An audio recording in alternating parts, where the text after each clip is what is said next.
because Trump is anything and everything. Donald Trump doesn't give a flying you-know-what about anything but himself. So again, and let's put to bed, Brian, the fact once and for all that there's any philosophical or policy reason why his base supports him. What do you make of, first of all, Donald Trump wanting credit for an alleged ceasefire that apparently never happened because Israel breaks it hours later? What do you make of it? My friend, you and I probably disagree on Israel and a lot in the Middle East, but we agree on Trump. This is what the world looks like when a pathological liar and an idiot sits in the White House. I mean, I'm very pro-Israel. I don't want Iran to ever have a nuke, but I don't trust Donald Trump to do anything for the right reason. So this is really scary. And by the way, Bri, CNN just broke with some news that we didn't even get all of what we needed to hit when our bombs dropped. And maybe, supposedly experts are saying maybe we set them back a few months, all of that for a few months. Yeah, I agree with you. And I've heard those reports as well. And even the vice president admitted that yesterday, but yet Donald Trump is, declaring it a complete victory. Where do you think we disagree on this, Joe? Because I didn't think that the United States should have gotten involved in this war in the first place. Where do you stand on this issue? It's such a great issue, Brian. Look, where do I stand? I stand here. Israel's our closest ally on the planet. I love Israel. Iran is the greatest source of death and terror in the world for the last 45 years. That regime can never have a nuke. So I start with those two things, Bri. Did Trump make the right call doing what he did? I don't know. Probably not.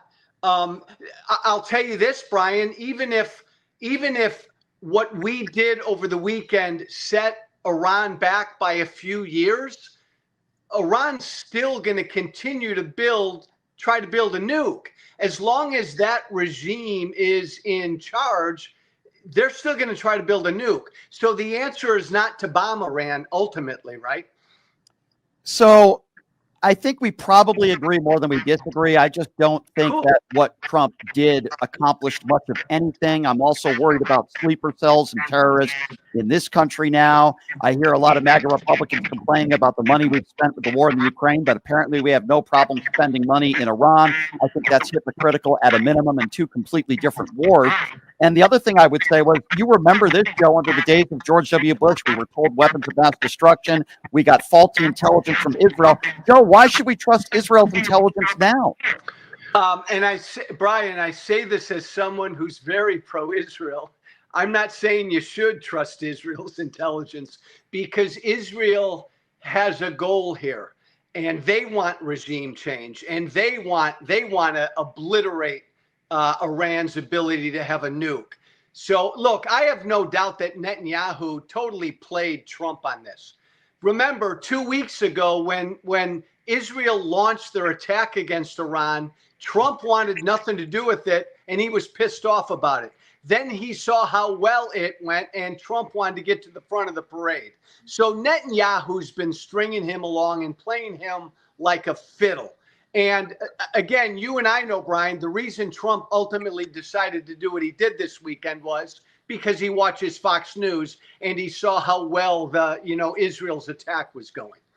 Where do you see this thing going from here? Do you think this is going to be a long and drawn-out war, or do you see this ending in the near future? What are you hearing from your friends that are in office, and what are they telling you? Here's what I think, Brian. Here's what's happened. 20 months ago, on October 7th, again, no matter what you think of Netanyahu, and 2 weeks after October 7th, I asked for Netanyahu to resign. But when October 7th happened, Israel said no more.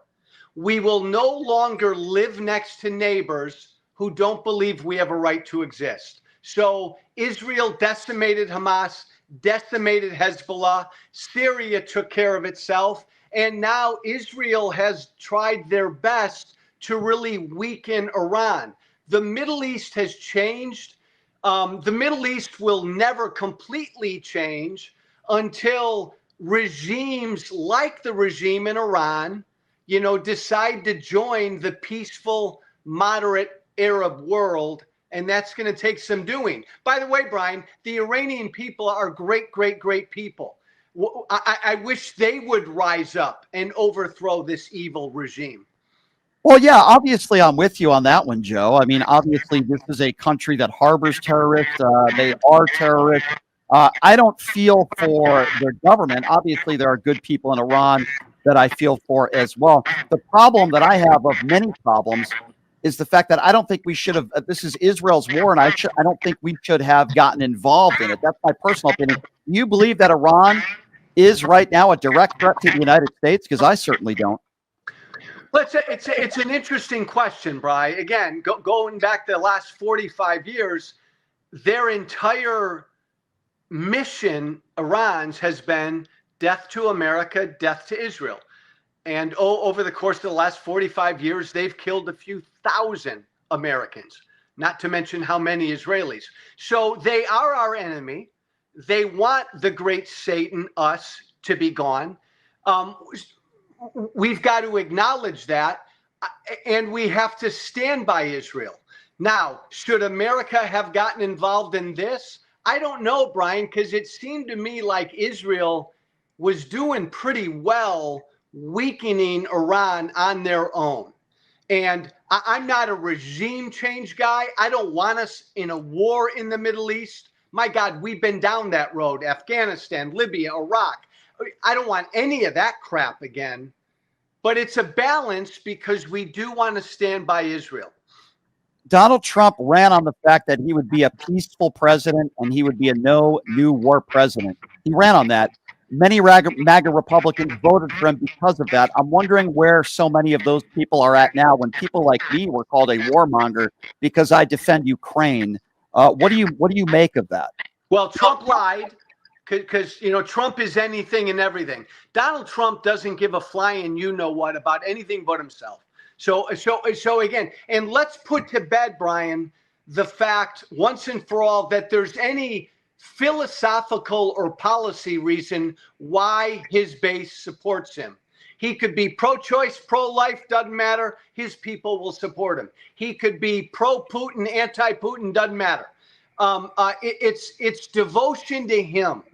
Oh my God, he's not going to get us involved in another war. They love him. Oh my God, he's going to bomb Iran. They love him.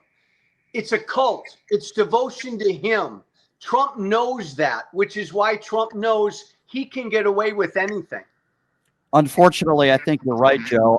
Inevitably, where do you think we're going to be at in 6 months from now and a year from now? Are we still going to be talking about this war?